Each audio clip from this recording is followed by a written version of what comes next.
మీరు నిద్రపోయిన తర్వాత మీ మెదడు ఏం చేస్తుందో ఎప్పుడైనా ఆలోచించారా? మనం నిద్రలో చూసే కలలు కేవలం ఊహలే అనుకుంటున్నారా? నిజానికి కలల వెనుక ఒక లోతైన సైన్స్ ఉంది. మన మెదడు నిద్రలో ఉన్నప్పుడు రెండు ప్రధాన పనులు చేస్తుంది.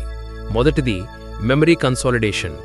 పగటిపూట మీరు చూసినా విన్న ప్రతి విషయాన్ని మెదడు ఫిల్టర్ చేసి ముఖ్యమైన వాటిని నిల్వ చేసుకుంటుంది. ఈ ప్రక్రియలో కొన్ని అనుభవాలు కలలుగా మారతాయి. రెండోది ఎమోషనల్ రెగ్యులేషన్. మనం భయపడినప్పుడు లేదా ఒత్తిడికి గురైనప్పుడు ఆ భావోద్వేగాలను నియంత్రించడానికి మెదడు కలలను ఉపయోగిస్తుంది. అందుకే కొన్నిసార్లు మనం భయంకరమైన కలలు చూస్తాం. మెదడు భయాన్ని సురక్షితమైన వాతావరణంలో ఎలా ఎదుర్కోవాలో నేర్చుకుంటుంది. కాబట్టి మీ కలలు కేవలం యాదృచ్ఛిక చిత్రాలు కావు.